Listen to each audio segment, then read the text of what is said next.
जय हिंद दोस्तों, स्वागत है आप सभी का परेशान परिवार में। चलिए हम लोग देख रहे हैं ईवीएस मतलब आपका सीटेट आपका क्या है, प्रीवियस ईयर पेपर है। ये आपका एग्जाम 20 अगस्त को ही फाइनल है, मतलब आपका एग्जाम नजदीक, बस 2 दिन बाद शेष है। आप क्या करेंगे, तैयारी करते रहेंगे बेहतर ढंग से। ये पेपर आपके ऑनलाइन जो हुए हैं वही हम लोग करा रहे हैं। तो क्या है कि आप देख लेंगे इस पेपर में क्या है, प्रश्न रिपीटेड होते रहते हैं। तो प्रश्न क्या है, दोहराए जाते हैं। तो आप यहाँ से प्रश्नों को पहचान कर अपना सही प्रश्न कर सकते हैं। ठीक है, चलिए शुरुआत करते हैं, देखते हैं आज का सेशन। पहला प्रश्न है आपका, चिड़ियाघर की सैर के दौरान विद्यार्थी खरगोश देख रहे थे। ठीक है, चिड़ियाघर घर के सैर के दौरान विद्यार्थी खरगोश देख रहे थे। किरण ने अध्यापिका से पूछा, वह खरगोश कौन सा है जिसने कछुए के साथ दौड़ लगाई थी। ठीक है, कछुए और खरगोश कहानी एक है, वही उसके दिमाग में प्रश्न आया कि खरगोश कौन सा है, पूछी। वह कछुआ कहाँ है, ठीक है, कछुआ कहाँ गया। किरण के प्रश्न पर्यावरण अध्ययन अधिगम के निम्नलिखित में से किस उद्देश्य को इंगित करता है। ठीक है, बताना है। जो किरण है, स्टूडेंट है, वो प्रश्न जो पूछिए तो क्या उद्देश्य रहा होगा।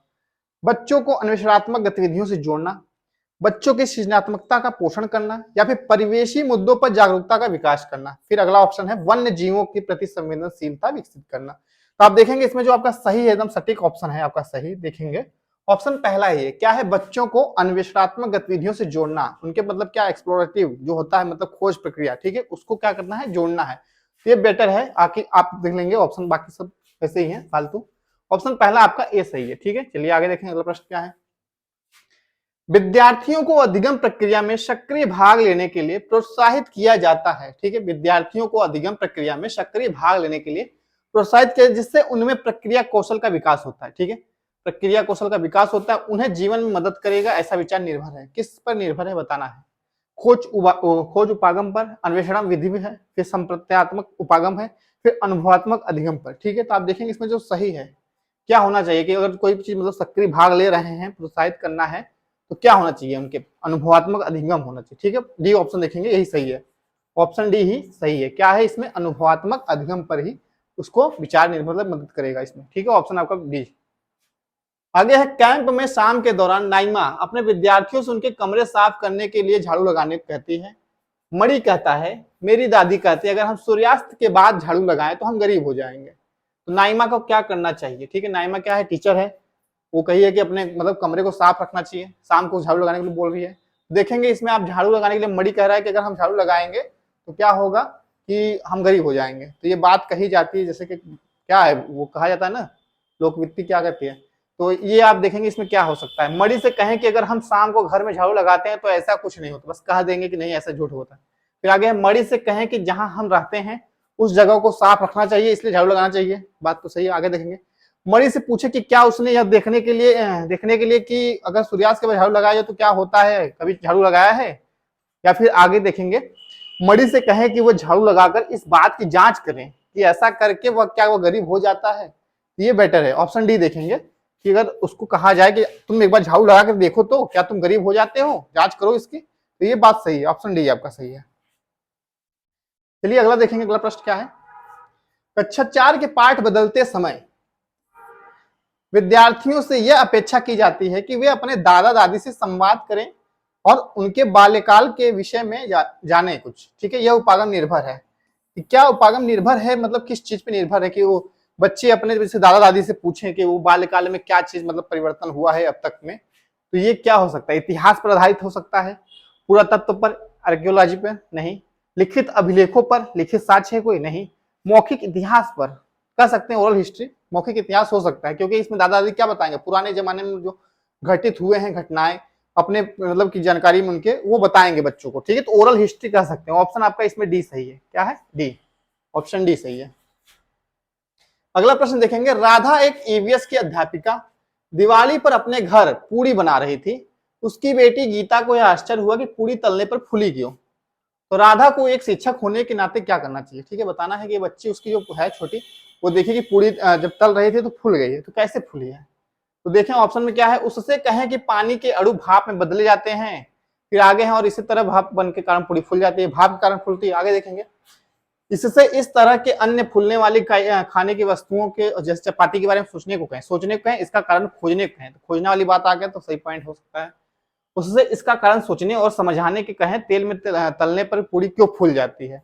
फिर आगे ऑप्शन देखेंगे लास्ट वाला, उससे यह दिखाएं कि चावल पकाने के दौरान चावल के बर्तन को ढकने वाली जो थाली होती है वो ऊपर उठती है और उससे उसके ऊपर उठने का कारण पूछें क्यों ऊपर उठ रही है तो बता सकती है। तो इसमें देखेंगे जो ऑप्शन है इसमें 2 ऑप्शन सही है, तो आप बी सही है आपका, पहले तो बी सही है, फिर डी भी सही है कि वो मतलब वहां पे एक्सपेरिमेंट करना है, क्या करना है, चावल के बर्तन को ढकने वाली थाली से ऊपर उठाती है, कैसे उठाती है, वो भाप द्वारा उठता है, ये बताना है। ऑप्शन डी भी सही है। तो बी डी आप देखेंगे ऑप्शन कहाँ है, ऑप्शन बी डी आपके डी में है, यही आपका सही है, option B D, option B D, option D में है। अगला प्रश्न देखेंगे, जब विद्यार्थी विषय क्या तैरता है क्या डूब जाता है में दिए गए क्रियाकलाप को संचालित करते हैं तब उनमें जिन कौशल का विकास होता है वह है क्या है कौशल, ठीक है। जो क्रियाकलाप संचालित करते हैं विद्यार्थी, एक विषय है क्या तैरता क्या डूब जाता है, उसमें क्या होना चाहिए, प्रेक्षण होना चाहिए, खोज चर्चा करना, या साक्षात्कार करना, प्रश्न करना, सहयोग करना, प्रश्न करना तो नहीं हो सकता, ठीक, गलत हो जाएगा। प्रेक्षण, अभिलेखन, विश्लेषण हो सकता है। आगे व्याख्या करना, व्याख्या आ गया, चर्चा करना सही है, न्याय और समानता संबंध करना, जिसमें जहां व्याख्या आ जाए, प्रश्न करना, ये सब नहीं होना चाहिए, ठीक है। तो ऑप्शन सी आपका इसमें देखेंगे सही है। ऑब्जर्वेशन, प्रेक्षण करेंगे, अभिलेखन करेंगे, उसका रिकॉर्ड बनाएंगे, फिर विश्लेषण करेंगे, ठीक है, तो ये सही है, एनालिसिस करके अपने निष्कर्ष निकाल सकते हैं, तो ऑप्शन आपका सी सही है। अगला प्रश्न देखेंगे, कक्षा 4 के विद्यार्थियों को भोजन पढ़ाते हुए रुक्मणी ने विद्यार्थियों को एक लोकप्रिय भोजन चाट खिलाया, ठीक है। उसने विद्यार्थियों से इसके स्वाद के वर्णन करने पर तथा चाट में प्रयोग की गई सामग्री का अनुमान लगाने को कहा है। यह उपागम निम्नलिखित में से किस प्रकार की प्रक्रिया कौशल को विकसित कर रही है, ठीक है, करने में सहायक है। तो बताइए, जैसे कि अगर हाँ टीचर है वो भोजन का एक प्रकरण पढ़ा रही है, उसी में बच्चों को चाट खिला दी है और चाट खिलाने से पूछी है कि क्या मतलब बताइए कि स्वाद कैसा है और इसमें क्या क्या मिलाया गया होगा, तो बच्चे क्या करेंगे, सैद्धांतिक कौशल का प्रयोग करेंगे या प्रायोगिक कौशल का प्रयोग करेंगे या फिर अवलोकन कौशल का प्रयोग करेंगे या फिर व्याख्या करने का कौशल करेंगे, ठीक है। तो जो कौशल प्रयोग करेंगे वो आपका क्या है, अवलोकन होना चाहिए, ऑप्शन सी में ऑब्जर्वेशन, ठीक है। क्या है इसमें बच्चे क्या कर, जब चाट की दुकान पर जाएंगे तो चाट का स्वाद तो पता चली जाएगा, लेकिन उसको कैसे बनाया जाता है वो देखेंगे, उसको समझेंगे, ठीक है। तो वही चीज पूछा है, तो ऑप्शन सी इसका सही होना चाहिए, ऑप्शन सी अवलोकन के माध्यम, ऑप्शन कौशल आपका जो है ये सही है, ऑब्जर्वेशन वाला। अगला प्रश्न देखेंगे, ईवीएस की पाठ्यपुस्तक उद्देशित है, किस चीज पे उद्देशित है ईवीएस की पाठ्यपुस्तक, बाल केंद्रित है, सही बात है, शिक्षक केंद्रित नहीं, विषय केंद्रित नहीं, समुदाय केंद्रित, ये सही है, ठीक, समुदाय केंद्रित भी होता है, बाल केंद्रित भी होता है, ठीक है, ये दोनों सही है। समुदाय के मतलब इर्द गिर्द ही रखा जाता है मैटर और बच्चों के अनुकूल ही रहना चाहिए, ठीक है, तो बात दोनों सही है। इसमें आप देख लेंगे ए और डी दोनों है, ये सही है। ए डी आपका कहाँ है, ऑप्शन डी में है, ऑप्शन डी आपका बिल्कुल सही है, ऑप्शन डी। आगे है अगला प्रश्न, सुबह स्कूल बस का इंतजार करते समय मोना अपने कम बेटे जयेश को आज आयोजित होने वाले पर्यावरण अध्ययन परीक्षा के लिए तथ्य और परिभाषाएं पूछ रही, ठीक है। निम्नलिखित में से कौन से कथन, ठीक है, निम्नलिखित में से कौन से कथन जयेश के सीखने में सबसे बड़ी बाधाएं हैं। जयेश को आज आयोजित मतलब कि बच्चा क्या है, बच्चे के साथ माँ है, बस का इंतजार कर रहे हैं, उसी समय क्या है, अध्ययन परीक्षा, पर्यावरण अध्ययन परीक्षा के तथ्य परिभाषाएं पूछ रही है, ठीक है, वो अपने बेटे से। तो ये कथन जो है जयेश के सीखने में सबसे बड़ी बाधा क्या हो सकती है। ऑप्शन पढ़ेंगे, ऐसा करके मोना जयेश की सहायता कर रही है क्योंकि दोहराने से जयेश तथ्यों और परिभाषाओं को अच्छी तरह याद कर रटना, ये देखिए सबसे बड़ी बाधाएं यही होनी चाहिए। आगे देखेंगे, ऐसा करके मोना जयेश की सहायता कर रही है क्योंकि तथ्यों और परिभाषाओं को समय अच्छी तरह से याद किया जा सकता है, ये भी रखना सुबह के समय। फिर आगे है, ऐसा करके मोना प्राकृतिक जिज्ञासा का पोषण कर रही है, ये तो बात सही है।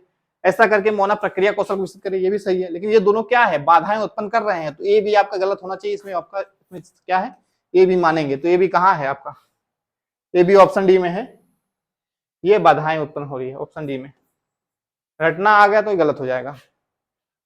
अगला प्रश्न देखें, पर्यावरण अध्ययन में संप्रत्यय, ठीक है, संप्रत्यय कॉन्सेप्ट के रूप में पर्यावरण सम्मिलित करता है, क्या सम्मिलित करता है।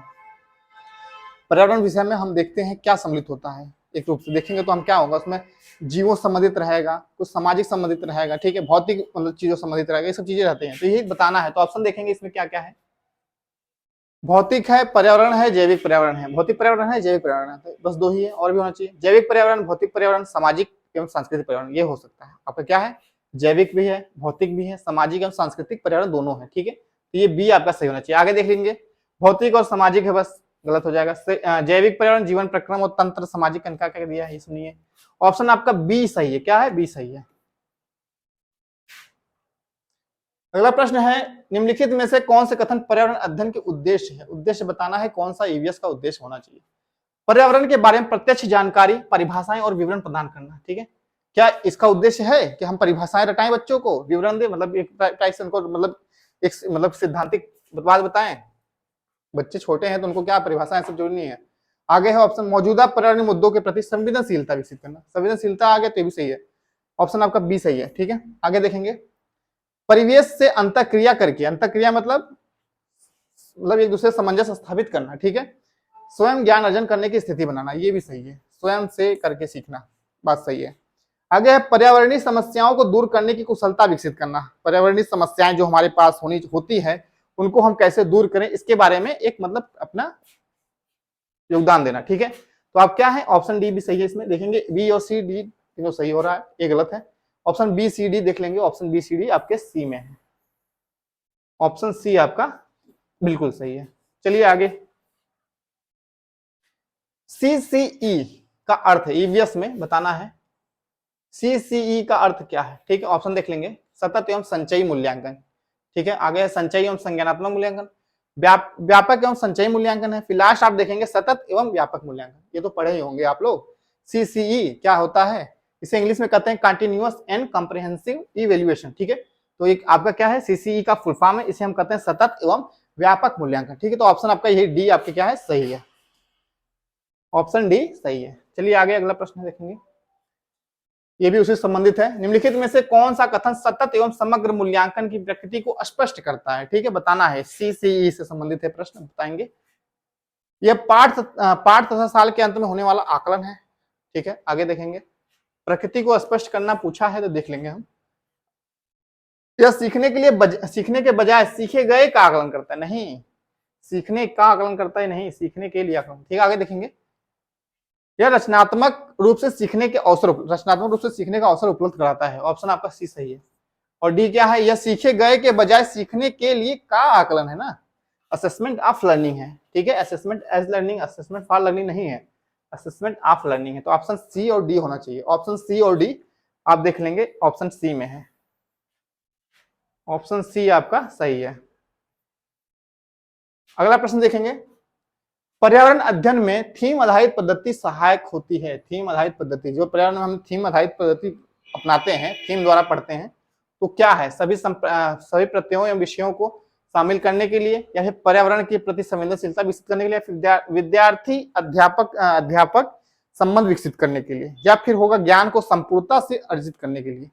ठीक है, तो आप देखेंगे थीम आधारित होता है कि सब क्या होना है, कई चीजें क्या, कई विषयों को एक साथ क्या करते हैं, कंबाइन करना चाहिए। ठीक है, कई विषयों को क्या करना चाहिए, कई टॉपिक को बताना चाहिए। ठीक है, तो ये क्या है, ज्ञान को संपूर्णता देना, संपूर्णता वही बात है, कई चीजों को एक साथ करना। ठीक है, संपूर्ण रूप से बताना, इसलिए थीम बना के हम लोग बच्चों को पढ़ाते हैं। ठीक है, तो ऑप्शन आपका डी सही है, इसमें क्या है, ज्ञान को संपूर्णता से अर्जित करने में। अगला प्रश्न देखेंगे, निम्नलिखित में से कौन से कथन इस तथ्य को स्पष्ट करते हैं कि पर्यावरण अध्ययन एक अंतः अनुशासनिक विषय है। ठीक है, बताना है, अंतः क्या है, अनुशासनिक विषय है। तो ऑप्शन देखेंगे, यह पर्यावरण के सभी पहलुओं को समझाने के लिए विभिन्न विषयों के ज्ञान को एकत्रित करता है, हो सकता है सभी पहलुओं क्या है, समझाने के लिए क्या करता है, विभिन्न विषयों को ज्ञान के लिए एकत्रित करता है, इंटीग्रेट करता है। आगे है, यह विविध रूप में अवधारणाओं को शामिल करने वाला एक अंतः अनुशासनिक है, विविध रूपों में अवधारणाओं को शामिल करता है, बात ये भी सही है। जैविक, सामाजिक, सांस्कृतिक पर्यावरण में होने वाली अंतःक्रिया का क्षेत्र है, ये भी सही है, ऑप्शन आपका ए सही है, बी सही है, सी सही है। यह जैविक और जीवोत्तर घटकों के मध्य परस्पर आश्रितता एवं अंतःक्रिया करता है, नहीं साइंस का विषय है ये। यह उच्च प्राथमिक कक्षाओं के विज्ञान एवं सामाजिक विज्ञान के विषयों को पूर्व तैयारी, मतलब पहले से तैयारी करना, प्री तैयारी जिसे कह सकते हैं हम, तो ये नहीं है आपका। ऑप्शन एबीसी सही लग रहा है, ऑप्शन एबीसी जहां होगा वही सही है, ऑप्शन आपका ए में ही है, एबीसी, ऑप्शन ए सही है आपका इसमें। ठीक है, ऑप्शन ए आपका सही है। अगला प्रश्न देखेंगे,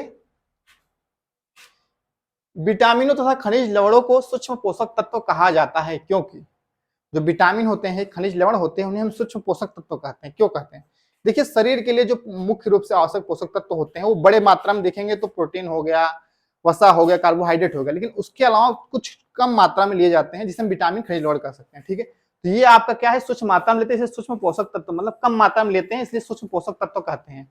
ऑप्शन देखेंगे, इनको केवल कृत्रिम संपूरकों द्वारा प्राप्त किया जाता है, आगे है इनकी कमी अभाव से विविध प्रकार के रोग हो जाते हैं। आगे है मनुष्यों में इनकी आवश्यकता कम मात्रा में होती है। देखिए ऑप्शन मिल गया। ऑप्शन क्या है? मनुष्यों में इनकी आवश्यकता जो होती है कम मात्रा में होती है, इसलिए इसे सूक्ष्म पोषक तत्व कहा जाता है। ठीक है, सभी खाद्य पदार्थों के महत्वपूर्ण घटक हैं, बात अलग है ये। ठीक है, जो इसका कहने का मतलब है पोषक तत्व है, ये इसलिए कहा जाता है कि इसकी आवश्यकता क्या है? कम मात्रा में होती है हमारे शरीर के लिए। ठीक है, ऑप्शन आपका इसमें सी सही है। ऑप्शन आपका सी सही है। अगला प्रश्न देखेंगे हम लोग, दमन एवं दीव। ठीक है, दमन एवं दीव में लोकप्रिय कला एवं शिल्पकारी क्या है? ठीक है, बताना है। जो आपका एक केंद्र शासित प्रदेश है दमन दीव, ठीक है, इसमें जो एक वहां पे कला मतलब जो प्रचलित है किस टाइप के? बांस की शिल्पकारी है, वर्ली है, वर्ली कहाँ? महाराष्ट्र की होती है। ठीक है, पत्थर की शिल्पकारी है, नहीं, कछुए की कवच की शिल्पकारी। ठीक है, अब समुद्र तटीय राज्य है। ठीक है, गोवा दमन आप देखेंगे ये केंद्र शासित प्रदेश, तो आप देखेंगे क्या है? कछुए वहां जो है उनके कवच की शिल्पकारी की जाती है दमन दीव में। ठीक है, तो ऑप्शन आपका डी सही है इसमें, डी, ऑप्शन डी। आगे है अगला प्रश्न, निम्नलिखित पहेली हल करना है। सिर पर मेरे ताज है, सुंदर नाच दिखाता हूँ, सुंदर पंखों पर नाज है, मैं हूँ, कौन हूं मैं? बताओ। तोता है, बत्तख है, फाख्ता है, मोर है। जब सिर पे इसके क्या है? ताज है, पंख भी है, मतलब अच्छा पंख है, सुंदर है, आप देखेंगे इसको मोर कहते हैं। क्या कहते हैं? मोर। ऑप्शन आपका डी सही है, मोर। पहेली है, छोटे छोटे बच्चे इसको बता लेंगे। आगे अगला प्रश्न देखेंगे, सड़कों का सर्वोच्च वर्ग जो अधिकतर 6 पथ या अधिक का होता है क्या कहलाते हैं? ठीक है, 6 पथ यानी आप देखेंगे 6 लेन, जिसे हम कहते हैं 6 लेन, 8 लेन, बड़े बड़े होते हैं रोड, तो क्या होते हैं? राष्ट्रीय राजमार्ग होते हैं, वायु मार्ग होते हैं, एक्सप्रेसवे होते हैं, जलमार्ग होते हैं। तो आप देखेंगे इसे हम जो 6 लेन 8 लेन बनते हैं जो आपके रास्ते, इसे हम एक्सप्रेसवे कहते हैं। क्या कहते हैं? एक्सप्रेसवे। आपके उत्तर प्रदेश में कई एक्सप्रेसवे हैं, आगरा है, यमुना है, गंगा है, सब नाम से एक्सप्रेसवे बनाए गए हैं। तो इसमें देखेंगे आप कई मतलब लेन बनाए जाते हैं, आने के लिए 4 है तो जाने के लिए 4 है। ठीक है, रास्ते बनाए जाते हैं ना, हाईवे हाईवे टाइप के देखेंगे एक्सप्रेसवे होते हैं। ठीक है, ऑप्शन आपका सी इसमें सही है, एक्सप्रेसवे कहे जाते हैं। घर में बच्चों से धीरे धीरे खाने के लिए, एक अच्छी तरह चबाने के लिए कहा जाता है, इसका सबसे उपयुक्त कारण है? मतलब अगर हम घर में बच्चों को कहें कि वो धीरे धीरे खाएं, अच्छी तरह चबाएं, तो क्या कहना है? वह कम खाते हैं इसलिए, उनके दांत सुरक्षित रहते हैं, दांत सुरक्षित रहते हैं इसलिए वो मतलब कि अपना धीरे धीरे खाएं, वे खाते समय पानी नहीं पीते हैं, उनके भोजन का पाचन सही ढंग से होता है। ऑप्शन देखिए इसमें डी तो सही लग रहा है, वह कम खाते हैं, ये बात नहीं हो सकती, उनके दांत सुरक्षित रहते हैं, ये सही नहीं है। चलिए, वे खाते समय पानी नहीं पीते हैं, ये कोई बात नहीं हुई। बस वो अगर बच्चे धीरे धीरे और खाने के लिए हम बोलते हैं अच्छी तरह चबाएं, तो क्या होगा? पाचन तंत्र जो होता है उनका, भोजन का पाचन सही ढंग से होता है। ठीक है, ऑप्शन आपका इसमें जो है आपका डी सही होगा, बस डी, ओनली डी। देखिए डी में है, D only D, D for dog. ठीक है, ओनली डी।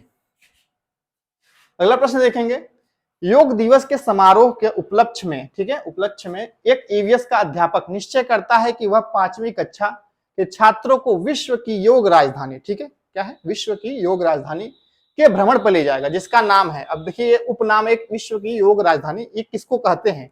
रानीखेत को, ऋषिकेश को, ऊटी को, या गंगटोक को? ठीक है, तो आप देखेंगे ये किसको कहते हैं? जो विश्व की योग राजधानी हमारी है वो क्या है? ऋषिकेश है। यहाँ पे देखेंगे प्राचीन काल से योग ऋषि मुनि यहाँ पे तपस्या करते आए हैं, योग करते आए हैं। ठीक है, तो इसीलिए इसको क्या कहते हैं?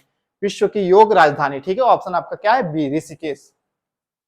अगला प्रश्न देखेंगे, हम शहरी क्षेत्रों में ये देखते हैं कि अधिकांश कुएं जो लगभग 40 वर्ष पूर्व पानी भरने के लिए उपयोग किए जाते थे अब सूख गए हैं, इन कुओं में पानी के सूखने के नीचे दिए गए संभावित कारण क्या हो सकते हैं? संभावित कारण, जो कुएं सूख गए हैं उनके कारण क्या है? कोई भी कुएं का उपयोग करना नहीं चाहता क्योंकि सभी घरों में टोटियां लगी हैं, सभी घर, देखो क्यों सभी घर कह दिया, तो जरूरी नहीं सभी घर में टोटी होती है, गलत हो जाएगा, गलत हो गया। आगे है, लोग विद्युत मोटर द्वारा भौम जल खींचना पसंद करते हैं, ये बात सही है। कुछ लोग होते हैं जो कुएं मेहनत नहीं करना चाहते, बटन दबाएंगे, पानी आया, भर लिए, काम खत्म। ठीक है, तो ऑप्शन आपका ये सही है, बी सही है। सी देखेंगे, पेड़ों कुओं और आसपास की जमीन को अब सीमेंट कोलतार द्वारा ढककर वातावरण को बना दिया, साफ बना दिया, मतलब कि जहां पर कुएं होते हैं वहां पे क्या है, मतलब जो पेड़ है, कुएं हैं, क्या है? पेड़, कुएं और आसपास की क्या जमीन है? सीमेंटेड हो गई है, वहां पे ढक गए हैं। और जब वर्षा का जल होता है वो क्या करता है? भूमिगत मतलब नीचे जाता है, तो अगर हम सीमेंट से ढके रहेंगे, उसको मजबूत किए रहेंगे, तो पानी नीचे जाएगा नहीं, वो बह जाएगा। तो बहने क्या है कि अब जब नीचे जाएगा नहीं, जल स्तर नीचे क्या होगा? सूखता रहेगा, तो इसलिए क्या होते हैं? कुएं भी सूख जाते हैं। आगे देखेंगे ऑप्शन डी, जिन झीलों तालाबों में वर्षा का पानी इकट्ठा होता था वह अब नहीं है, उन स्थानों पर ऊंचे भवन हो गए। शहरों की बात हो रही है तो बात सही है, जहाँ पे गड्ढे गुड्ढे होते हैं वहां मट्टी पाट के सब क्या घर द्वार बना लेते हैं, तो ये भी आप बात क्या है सही है। ऑप्शन बी आपका सी डी तीनों सही है। Option B C D, option B C D आपके बी में ऑप्शन है, यही सही है। अगला प्रश्न देखेंगे हम लोग गांव से शहरों और कस्बों की ओर स्थानांतरित होते हैं। ठीक है, गांव से कहां जा रहे हैं, शहर की ओर जा रहे हैं। क्यों जा रहे हैं? बेहतर स्वच्छता तथा खुली जगह के लिए, या फिर बेहतर गुणवत्ता वायु तथा स्वास्थ्य सुविधा के लिए? ऐसी बात नहीं है, खुला मौसम आपको गांव में मिलेगा अच्छा खासा। ठीक है, शहर में आने का बस एक ही फायदा है, बेहतर रोजगार। क्या है? बेहतर रोजगार के अवसर तथा शैक्षिक सुविधाएं, इसके लिए सब गांव से शहर में भाग रहे हैं। ठीक है, ऑप्शन आपका सी सही है।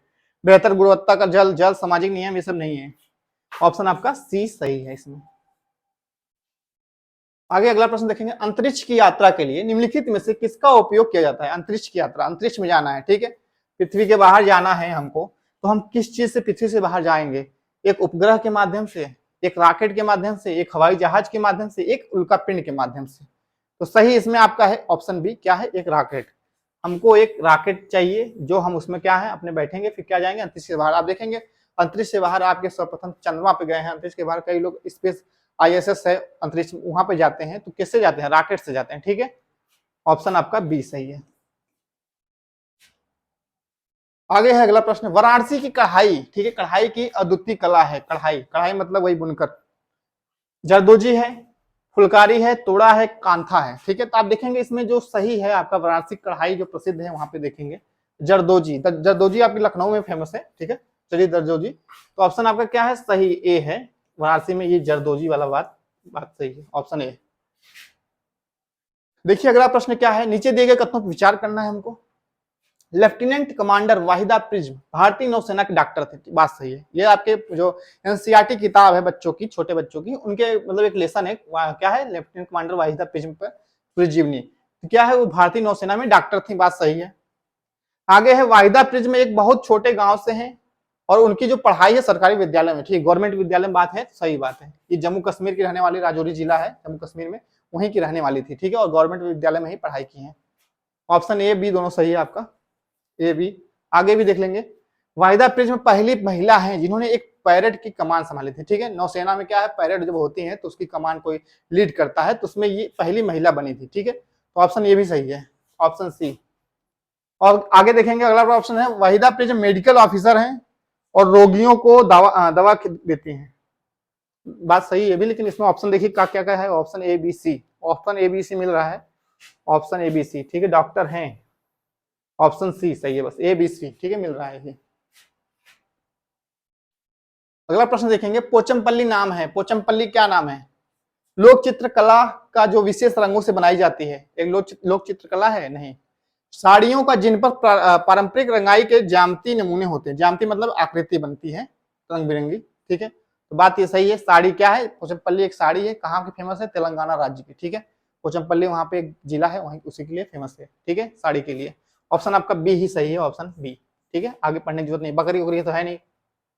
अगला प्रश्न देखेंगे, यह एक सामाजिक चिंता का विषय है कि भारत में बहुत से शहरों में मल जल अब भी क्या है? आगे बताना, सेंटेंस पूरा करना है। यह एक सामाजिक चिंता का विषय है कि भारत में बहुत से शहरों में मल जल अब भी मशीनों द्वारा साफ किया जाता है। जब ये बात है, मतलब देखिए क्या है, चिंता वाली बात तो है नहीं, मशीन द्वारा हो रहा है, तो ये बात नहीं है। मैला ढोने वालों के द्वारा हाथ से सफाई की जाती है, ये बात हो सकती है। जो मैला ढोने वाले हैं उनके द्वारा हाथ द्वारा सफाई होती है, ये चिंता वाली बात होनी चाहिए।